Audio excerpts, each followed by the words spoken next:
Hi ವೀಕ್ಷಕರೇ ನೋಡಿ, ಕೊನೆಗೂ ಸರ್ಕಾರ ಪ್ರತಿಯೊಂದು ಗೃಹಲಕ್ಷ್ಮಿ ಫಲಾನುಭವಿಗಳ ಬ್ಯಾಂಕ್ ಖಾತೆಗೆ ಕಳೆದ 3 ತಿಂಗಳಿಂದ ಬಾಕಿ ಇದ್ದಂಥ 6,000 ಗೃಹಲಕ್ಷ್ಮಿ ಹಣನ ಈಗಾಗಲೇ ಒಟ್ಟಿಗೆ ಜಮಾ ಮಾಡ್ತಾ ಇದೆ. ಹೌದು ವೀಕ್ಷಕರೇ, ಆಗಸ್ಟ್ ತಿಂಗಳ ಹಣ, ಜುಲೈ ತಿಂಗಳ ಹಣ ಮತ್ತು ಜೂನ್ ತಿಂಗಳ ಹಣ ಒಟ್ಟು 3 ತಿಂಗಳ 6,000 ಹಣ ಫಲಾನುಭವಿಗಳಿಗೆ ಈಗಾಗಲೇ ಜಮಾ ಆಗಿದ್ದು, ಸುಮಾರು 8ರಿಂದ 10 ಲಕ್ಷಕ್ಕಿಂತ ಅಧಿಕ ಮಹಿಳೆಯರಿಗೆ ಈ ಬಾರಿ ಗೃಹಲಕ್ಷ್ಮಿ ಹಣನ ಸರ್ಕಾರ ಕ್ಯಾನ್ಸಲ್ ಮಾಡಿದೆ. ಕಾರಣ ಏನು ಅಂದರೆ, ಹಣಕಾಸು ಇಲಾಖೆ ಜಾರಿಗೆ ತಂದಿರುವ ಹೊಸ ನಿಯಮ ಮತ್ತು ಹೊಸ ಬದಲಾವಣೆಗಳು. ಈ ನಿಯಮ ಮತ್ತು ಬದಲಾವಣೆಯ ಪ್ರಕಾರ ನಿಮ್ಮ ಬ್ಯಾಂಕ್ ಖಾತೆಗೆ ಹಣ ಬರುತ್ತಾ ಕ್ಯಾನ್ಸಲ್ ಆಗುತ್ತೆ ಅಂತ ಕೂಡ ತಿಳಿಸ್ಕೊಡ್ತೀನಿ. ಮತ್ತು ಸರ್ಕಾರದಿಂದ ಕರ್ನಾಟಕದ 27 ಜಿಲ್ಲೆಗಳನ್ನು ಆಯ್ಕೆ ಮಾಡಿ ಆಗಸ್ಟ್ 14 ಶುಕ್ರವಾರದಿಂದ 3 ತಿಂಗಳ 6,000 ಹಣನ ಜಮಾ ಮಾಡ್ತಾ ಇದ್ದು, ಯಾವ ಜಿಲ್ಲೆಗಳಿಗೆ ಮತ್ತು ಯಾವ ಫಲಾನುಭವಿಗಳಿಗೆ ಹಣ ಬರುತ್ತೆ ಅಂತ ತಿಳಿಸ್ಕೊಡ್ತೀನಿ. ಅದಕ್ಕಿಂತ ಮೊದಲು ನೋಡಿ ವೀಕ್ಷಕರೇ, ನೀವು ನನ್ನ ಚಾನಲ್ನ ಸಬ್ಸ್ಕ್ರೈಬ್ ಆಗದೆ ಹಾಗೆ ವಿಡಿಯೋ ನೋಡ್ತಾ ಇದ್ರಿ, ದಯವಿಟ್ಟು ಪ್ರತಿಯೊಬ್ಬರು ಚಾನಲ್ನ ಸಬ್ಸ್ಕ್ರೈಬ್ ಮಾಡಿಕೊಂಡು ಪ್ರತಿಯೊಬ್ಬರು ವಿಡಿಯೋಗೆ ಒಂದು ಲೈಕ್ನ ಕೊಡಿ. ಹೌದು ವೀಕ್ಷಕರೇ, ಸರ್ಕಾರ ಪ್ರತಿಯೊಂದು ಗೃಹಲಕ್ಷ್ಮಿ ಫಲಾನುಭವಿಗಳ ಬ್ಯಾಂಕ್ ಖಾತೆಗೆ ಕಳೆದ 3 ತಿಂಗಳಿಂದ ಬಾಕಿ ಇದ್ದಂಥ 6,000 ಗೃಹಲಕ್ಷ್ಮಿ ಹಣನ ಒಟ್ಟಿಗೆ ಜಮಾ ಮಾಡುವುದಾಗಿ ಭರ್ಜರಿ ಗುಡ್ಡಿಸ್ನ ಕೊಟ್ಟಿದೆ. ಈಗಾಗಲೇ ಸಾಕಷ್ಟು ಫಲಾನುಭವಿಗಳ ಬ್ಯಾಂಕ್ ಖಾತೆಗೆ 6,000 ಹಣ ಜಮಾ ಆಗಿದೆ. ಆದರೆ ಸುಮಾರು 8ರಿಂದ 10 ಲಕ್ಷಕ್ಕಿಂತ ಅಧಿಕ ಮಹಿಳೆಯರ ಬ್ಯಾಂಕ್ ಖಾತೆಗೆ ಗೃಹಲಕ್ಷ್ಮಿ ಹಣ ಕ್ಯಾನ್ಸಲ್ ಆಗಿದೆ. ಸರ್ಕಾರ ಜಾರಿಗೆ ತಂದಿರುವ ಹೊಸ ನಿಯಮಗಳನ್ನ ಕಡ್ಡಾಯವಾಗಿ ಪಾಲಿಸಬೇಕು ಮತ್ತು ಹೊಸ ಬದಲಾವಣೆಗಳನ್ನ ಕೂಡ ನೀವು ತಿಳ್ಕೋಬೇಕು. ಹಾಗಾದರೆ ಮಾತ್ರ ನಿಮ್ಮ ಬ್ಯಾಂಕ್ ಖಾತೆಗೆ ಹಣ ಬರುತ್ತೆ ಅಂತ ಸರ್ಕಾರ ಆದೇಶ ಕೊಟ್ಟಿದ್ದು, ನಿಮ್ಮ ಬ್ಯಾಂಕ್ ಖಾತೆಗೆ ಹಣ ಬರಬೇಕು ಅಂದರೆ ಏನೆಲ್ಲ ನಿಯಮಗಳು ಮತ್ತು ಬದಲಾವಣೆಗಳು ಬಂದಿದೆ ಅಂತ ಕೂಡ ತಿಳಿಸ್ಕೊಡ್ತೀನಿ. ಮತ್ತು ಸರ್ಕಾರದಿಂದ ಕರ್ನಾಟಕದ 27 ಜಿಲ್ಲೆಗಳನ್ನು ಆಯ್ಕೆ ಮಾಡಿ ಆಗಸ್ಟ್ 14 ಶುಕ್ರವಾರದಂದು 3 ತಿಂಗಳ 6,000 ಹಣನ ಜಮಾ ಮಾಡ್ತಾ ಇದ್ದು, ಯಾವ ಜಿಲ್ಲೆಗಳಿಗೆ ಹಣ ಬರ್ತಾ ಇದೆ ಅಂದರೆ ಬೆಂಗಳೂರು ನಗರ, ಬೆಂಗಳೂರು ಗ್ರಾಮಾಂತರ, ಚಿಕ್ಕಬಳ್ಳಾಪುರ, ಚಿತ್ರದುರ್ಗ, ದಾವಣಗೆರೆ, ಕೋಲಾರ, ಶಿವಮೊಗ್ಗ, ತುಮಕೂರು, ಬಾಗಲಕೋಟೆ, ಬೆಳಗಾವಿ, ವಿಜಯಪುರ, ಧಾರವಾಡ, ಹಾವೇರಿ, ಉತ್ತರ ಕನ್ನಡ, ಬಳ್ಳಾರಿ, ಬೀದರ್, ಕಲಬುರಗಿ, ರಾಯಚೂರು, ಯಾದಗಿರಿ, ಚಾಮರಾಜನಗರ, ಚಿಕ್ಕಮಗಳೂರು, ದಕ್ಷಿಣ ಕನ್ನಡ, ಹಾಸನ, ಕೊಡಗು, ಮಂಡ್ಯ, ಮೈಸೂರು, ಉಡುಪಿ ಹೀಗೆ ಸರ್ಕಾರ ಒಟ್ಟು 3 ತಿಂಗಳ ಗೃಹಲಕ್ಷ್ಮಿ ಯೋಜನೆಯ 6,000 ಹಣನ ಕರ್ನಾಟಕದ 27 ಜಿಲ್ಲೆಗಳಿಗೆ ಜಮಾ ಮಾಡ್ತಾ ಇದೆ. ನಿಮ್ಮ ಬ್ಯಾಂಕ್ ಖಾತೆಗೆ ಹಣ ಬರಬೇಕು ಅಂದರೆ ಹೊಸ ನಿಯಮಗಳು ಮತ್ತು ಹೊಸ ಬದಲಾವಣೆಗಳನ್ನ ಪಾಲಿಸಬೇಕು. ಸಾಕಷ್ಟು ಫಲಾನುಭವಿಗಳಿಗೆ ಇದೇ ಕಾರಣಕ್ಕೆ ಹಣ ಕ್ಯಾನ್ಸಲ್ ಆಗಿದ್ದು, ಸರ್ಕಾರದಿಂದ ಏನೆಲ್ಲ ಹೊಸ ರೀತಿಯ ಬದಲಾವಣೆಗಳು, ನಿಯಮಗಳು ಬಂದಿದೆ ಅಂತ ಕೂಡ ತಿಳಿಸ್ಕೊಡ್ತಾ ಇದ್ದೀನಿ. ನೋಡಿ ವೀಕ್ಷಕರೇ, ಮೊದಲು ಸರ್ಕಾರ ಯಾವ ಕಾರಣಕ್ಕೆ ಗೃಹಲಕ್ಷ್ಮಿ ಯೋಜನೆಗೆ ಹೊಸ ರೀತಿಯ ಒಂದು ನಿಯಮಗಳನ್ನ ತಂದಿದೆ ಅಂದರೆ, ಇಲ್ಲಿ ಗೃಹಲಕ್ಷ್ಮಿಯಲ್ಲಿ ಸುಮಾರು 6ರಿಂದ 7 ಲಕ್ಷಕ್ಕಿಂತ ಅಧಿಕ ಮಹಿಳೆಯರ ಹತ್ರ ಒಂದು ವೋಟರ್ ಐ ಡಿ ಕಾರ್ಡ್ ಇಲ್ಲ. ಅಂದರೆ ವೋಟರ್ ಐ ಡಿ ಇಲ್ಲ ಅಂದರೂ ಕೂಡ ಅವರು ಸರ್ಕಾರದಿಂದ ಬರುವ ಗೃಹಲಕ್ಷ್ಮಿ ಹಣನ ಪಡಿತಾ ಇದ್ದಾರೆ. ಮತ್ತು ಸಾಕಷ್ಟು ಫಲಾನುಭವಿಗಳ ಒಂದು ಬ್ಯಾಂಕ್ ಖಾತೆ ಏನಿದೆ, ಆ ಒಂದು ಬ್ಯಾಂಕ್ ಖಾತೆ ಹೊರ ರಾಜ್ಯದ ಬ್ಯಾಂಕ್ ಖಾತೆ ಆಗಿದೆ. ಅಂದರೆ ಕರ್ನಾಟಕದಲ್ಲಿರುವಂತಹ ಫಲಾನುಭವಿಗಳು ಬೇರೆ ರಾಜ್ಯದಲ್ಲಿ ಹೊಂದಿರುವಂತಹ ಒಂದು ಬ್ಯಾಂಕ್ ಖಾತೆನ ಕೊಟ್ಟು ಗೃಹಲಕ್ಷ್ಮಿ ಹಣನ ಪಡಿತಾ ಇದ್ದಾರೆ. ಅದೇ ರೀತಿ ಸಾಕಷ್ಟು ರೀತಿಯ ಹೊಸ ಬದಲಾವಣೆಗಳು ಯಾವ ಕಾರಣಕ್ಕೆ ಬರ್ತಾ ಇದೆ ಅಂದರೆ, ಗೃಹಲಕ್ಷ್ಮಿ ಯೋಜನೆಯಲ್ಲಿ ಅರ್ಹವಿರುವ ಫಲಾನುಭವಿಗಳಿಗೆ ಅಂದರೆ ಕರ್ನಾಟಕದವರಾಗಿದ್ದು, ಕರ್ನಾಟಕದಲ್ಲೇ ವೋಟರ್ ಐ ಡಿನ ಹೊಂದಿದ್ದು, ಕರ್ನಾಟಕದ ಫಲಾನುಭವಿಗಳಾಗಿದ್ದು ಇವರ ಬ್ಯಾಂಕ್ ಖಾತೆಗೆ ಹಣ ತಲುಪಬೇಕು. ಬೇರೆ ಫಲಾನುಭವಿಗಳಿಗೆ ಯಾವುದೇ ಕಾರಣಕ್ಕೂ ಹಣ ತಲುಪಬಾರದು ಅಂತ ಸರ್ಕಾರ ನಿರ್ಧಾರ ಮಾಡಿದೆ.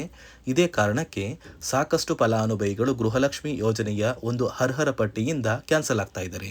ಯಾರೆಲ್ಲ ಫಲಾನುಭವಿಗಳು ಸರ್ಕಾರಕ್ಕೆ ತೆರಿಗೆನ ಕಟ್ತಾ ಇದ್ದೀರಾ, ಗೌರ್ನಮೆಂಟ್ ಜಾಬಲ್ಲಿದ್ದೀರಾ ಮತ್ತು ಇನ್ಕಮ್ ಟ್ಯಾಕ್ಸ್ನ ಪೇ ಮಾಡ್ತಾ ಇದ್ದೀರಾ, ಇಂತಹ ಫಲಾನುಭವಿಗಳ ಹೆಸರನ್ನ ಇನ್ನು ಮುಂದೆ ಸರ್ಕಾರ ಗೃಹಲಕ್ಷ್ಮಿ ಯೋಜನೆಯಿಂದ ಕ್ಯಾನ್ಸಲ್ ಮಾಡಿದೆ. ನಿಮ್ಮ ಒಂದು ರೇಷನ್ ಕಾರ್ಡ್ BPL ರೇಷನ್ ಕಾರ್ಡಿಂದ APL ಆಗಿದ್ರು ಕೂಡ ನೀವು ಗೃಹಲಕ್ಷ್ಮಿ ಯೋಜನೆಯನ್ನು ಪಡೆಯೋದಕ್ಕೆ ಅರ್ಹರಾಗಿರ್ತೀರಾ.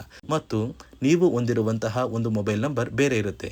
ಇದೇ ಕಾರಣಕ್ಕೆ ಕರೆಕ್ಟ್ ಆಗಿರುವಂತಹ ಒಂದು ಮೊಬೈಲ್ ನಂಬರ್ನ ಕೊಟ್ಟರೆ ಆದಷ್ಟು ಬೇಗ ನೀವು ಮರು ಅರ್ಜಿನ ಹಾಕಿ ಗೃಹಲಕ್ಷ್ಮಿ ಹಣನ ಪಡ್ಕೋಬೋದು.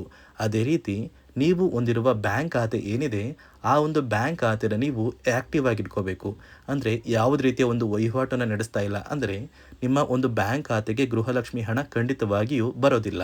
ಅದೇ ರೀತಿ ನೋಡಿ ವೀಕ್ಷಕರೇ, ನಿಮ್ಮ ಮನೆಯ ಕುಟುಂಬರು ಅಂದರೆ ಗೃಹಲಕ್ಷ್ಮಿ ಯೋಜನೆಯ ಒಂದು ಸದಸ್ಯ ಏನಾರನ್ನು ಮರಣ ಹೊಂದಿದ್ದು ಅವರ ಬದಲಾಗಿ ನೀವು ಅಪ್ಲಿಕೇಶನ್ ಹಾಕ್ತೀವಿ ಅಂದರೆ ಅದು ಸಾಧ್ಯವಿಲ್ಲ. ಯಾಕಂದರೆ ನಿಮ್ಮ ಒಂದು ರೇಷನ್ ಕಾರ್ಡಲ್ಲಿ ಮನೆಯ ಯಜಮಾನಿ ಯಾರಿರ್ತಾರೆ ಅವರೇ ಮಾತ್ರ ಗೃಹಲಕ್ಷ್ಮಿ ಯೋಜನೆಗೆ ಅರ್ಹರಾಗಿರ್ತಾರೆ.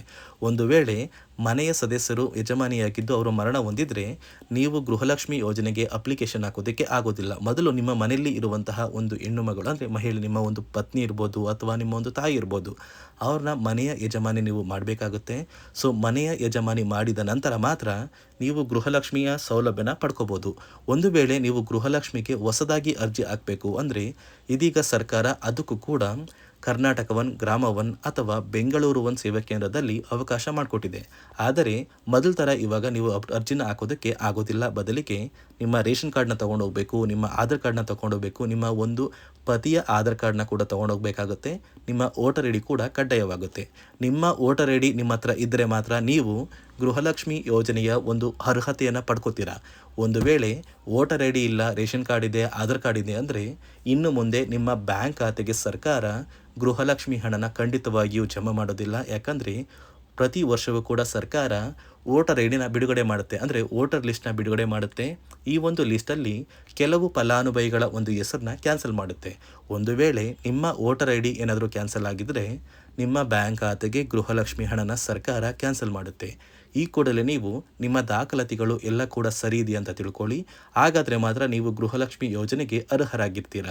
ಸರ್ಕಾರ ಯಾವ ಕಾರಣಕ್ಕೆ ಈ ರೀತಿಯ ಹೊಸ ಬದಲಾವಣೆಗಳನ್ನ ತರ್ತಾ ಇದೆ ಅಂದರೆ ಇಲ್ಲಿಯವರೆಗೂ ಸುಮಾರು 60 ಕೋಟಿಗಿಂತ ಅಧಿಕ ಮೊತ್ತನ ಸರ್ಕಾರ ನಷ್ಟ ಮಾಡಿಕೊಂಡಿದೆ. ಅಂದರೆ ಫಲಾನುಭವಿಗಳು ನಮ್ಮ ಕರ್ನಾಟಕದವರೇ ಅಲ್ಲ, ಅಂತಹ ಫಲಾನುಭವಿಗಳಿಗೂ ಕೂಡ ಸರ್ಕಾರದಿಂದ ಹಣ ಹೋಗಿದೆ ಮತ್ತು ಸಾಕಷ್ಟು ಫಲಾನುಭವಿಗಳು ಮರಣ ಹೊಂದಿದ್ದಾರೆ. ಅಂತಹ ಫಲಾನುಭವಿಗಳಿಗೂ ಕೂಡ ಹಣ ಹೋಗ್ತಾ ಇದೆ ಮತ್ತು ಫಲಾನುಭವಿಗಳು ಹೊಂದಿರುವ ಬ್ಯಾಂಕ್ ಖಾತೆ ಕೂಡ ಆ್ಯಕ್ಟಿವ್ ಇಲ್ಲ. ಅಂತಹ ಫಲಾನುಭವಿಗಳಿಗೂ ಕೂಡ ಹಣ ಹೋಗಿದೆ ಮತ್ತು ಸಾಕಷ್ಟು ಫಲಾನುಭವಿಗಳು ಏನು ಮಾಡಿದ್ದಾರೆ ಅಂದರೆ ಅವರ ಮನೆ ಕುಟುಂಬದ ಯಜಮಾನಿ ಅಂದರೆ ಹೆಡ್ ಆಫ್ ದ ಫ್ಯಾಮಿಲಿ ಇರ್ತಾರಲ್ಲ, ಸೊ ಆ ಒಂದು ಮಹಿಳೆ ಮರಣ ಹೊಂದಿರ್ತಾರೆ. ಸೊ ಏನೋ ಒಂದು ಕಾರಣದಿಂದ ಮರಣ ಹೊಂದಿದ್ದು ಅವರ ಬ್ಯಾಂಕ್ ಖಾತೆಗೆ ಬರುವ ಗೃಹಲಕ್ಷ್ಮಿ ಹಣನ ಒಂದು ATM ಮೂಲಕ ವಿತ್ಡ್ರಾ ಮಾಡಿದ್ದಾರೆ ಮತ್ತು ಫೋನ್ಪೇ ಮೂಲಕ ಟ್ರಾನ್ಸ್ಫರ್ ಮಾಡ್ಕೊಂಡಿದ್ದಾರೆ. ಇದೀಗ ಸರ್ಕಾರ ಈ ರೀತಿಯ ಒಂದು ಹೊಸ ಬದಲಾವಣೆಗಳನ್ನ ಜಾರಿಗೆ ತಂದರೆ ಯಾರಿಗೂ ಕೂಡ ಗೃಹಲಕ್ಷ್ಮಿ ಹಣ ಮೋಸ ಆಗೋದಿಲ್ಲ ಮತ್ತು ಪ್ರತಿ ಫಲಾನುಭವಿಗಳಿಗೆ ಹಣ ಬಂದೇ ಬರುತ್ತೆ ಅಂತ ಆದೇಶ ಕೊಟ್ಟಿದೆ. ನೀವು ಕೇಳ್ಬೋದು ವೀಕ್ಷಕರೇ, 3 ವರ್ಷದಿಂದ ಯಾವುದೇ ಕಾರಣಕ್ಕೂ ನಮಗೆ ಗೃಹಲಕ್ಷ್ಮಿ ಯೋಜನೆ ಹಣ ಮಿಸ್ ಆಗಿಲ್ಲ. ಸೊ ಇದೀಗ ಏನಕ್ಕೆ ಸಡನ್ ಆಗಿ ಈ ಥರ ಬದಲಾವಣೆಗಳು ಬರ್ತಾ ಇದೆ ಅಂದರೆ ಸರ್ಕಾರದಿಂದ ಕೆಲವು ಅಧಿಕಾರಿಗಳು ಒಂದು ಚರ್ಚೆ ನಡೆಸಿದ್ದಾರೆ. ಒಂದು ಸಭೆಯಲ್ಲಿ ಗೃಹಲಕ್ಷ್ಮಿ ಯೋಜನೆಯ ಕುರಿತು ಒಂದು ಸಭೆ ಮಾಡಿದಾಗ ಅಲ್ಲಿ ಗೃಹಲಕ್ಷ್ಮಿ ಯೋಜನೆಯಲ್ಲಿ ಸಾಕಷ್ಟು ರೀತಿಯ ಲೋಪದೋಷಗಳು ಕಂಡು ಬಂದಿದೆ. DBT ಮೂಲಕ ನಿಮ್ಮ ಬ್ಯಾಂಕ್ ಖಾತೆಗೆ ಹಣನ ಹಾಕಬೇಕಾದ್ರೆ ಸಾಕಷ್ಟು ಫಲಾನುಭವಿಗಳಿಗೆ ಹಣ ಹೋಗ್ತಾ ಇದೆ. ಸಾಕಷ್ಟು ಫಲಾನುಭವಿಗಳಿಗೆ ಹಣ ಹೋಗಿದ್ರು ಅವರ ಬ್ಯಾಂಕ್ ಖಾತೆಗೆ ಜಮಾ ಆಗ್ತಾ ಇಲ್ಲ. ಬದಲಿಗೆ ಆ ಒಂದು ಹಣ DBTಯಲ್ಲೇ ಸ್ಟಕ್ ಆಗ್ತಾ ಇದೆ ಮತ್ತು ಸರ್ಕಾರಕ್ಕೂ ಕೂಡ ಆ ಒಂದು ಹಣ ಬರ್ತಾ ಇಲ್ಲ. ಮತ್ತು ಸರ್ಕಾರ ಹಾಕಿರುವ ಹಣ ಇನ್ನೂ ಕೂಡ ಹಾಗೇ ಇದೆ. ಸಾಕಷ್ಟು ಫಲಾನುಭವಿಗಳು ಆ ಒಂದು ಹಣನ ಯೂಸ್ ಕೂಡ ಮಾಡ್ತಾ ಇಲ್ಲ, ಅಂದರೆ ಅದು ಬ್ಯಾಂಕ್ ಖಾತೆಯಲ್ಲಿ ಹಂಗೇನೆ ಇದೆ. ಇದೇ ಕಾರಣಕ್ಕೆ ಸರ್ಕಾರ ಈ ರೀತಿಯ ಹೊಸ ಬದಲಾವಣೆಗಳನ್ನ ತಂದಿದ್ದು. ನೋಡಿ ವೀಕ್ಷಕರೇ, ಕೊನೆಗೂ ಸರ್ಕಾರ 3 ತಿಂಗಳ 6,000 ಗೃಹಲಕ್ಷ್ಮಿ ಹಣನ ಕರ್ನಾಟಕದ ಒಟ್ಟು 27 ಜಿಲ್ಲೆಗಳ ಪ್ರತಿ ಫಲಾನುಭವಿಗಳಿಗೆ ಜಮಾ ಮಾಡ್ತಾ ಇದ್ದು ನಿಮ್ಮ ಬ್ಯಾಂಕ್ ಖಾತೆಗೆ ಹಣ ಬರುತ್ತೆ. ಈ ಒಂದು ವಿಡಿಯೋನ ನಿಮ್ಮ ಪ್ರತಿಯೊಂದು ಸ್ನೇಹಿತರಿಗೆ ಶೇರ್ ಮಾಡಿ, ಅವರ ಬ್ಯಾಂಕ್ ಖಾತೆಗೂ ಕೂಡ ಗೃಹಲಕ್ಷ್ಮಿ ಯೋಜನೆಯ 3 ತಿಂಗಳ ಹಣ ಬರುತ್ತೆ ಅಂತ ತಿಳಿಸಿ ಅಂತ ಹೇಳ್ತಾ, ನಾನು ಕೊಟ್ಟಿರುವ ಮಾಹಿತಿ ನಿಮಗೆ ಇಷ್ಟ ಆಗಿದ್ದಲ್ಲಿ ಪ್ರತಿಯೊಬ್ಬರು ನನ್ನ ಚಾನಲ್ನ ಸಬ್ಸ್ಕ್ರೈಬ್ ಮಾಡಿಕೊಂಡು ಹಾಗೆ ವಿಡಿಯೋಗೆ ಒಂದು ಲೈಕ್ನ ಕೊಡಿ.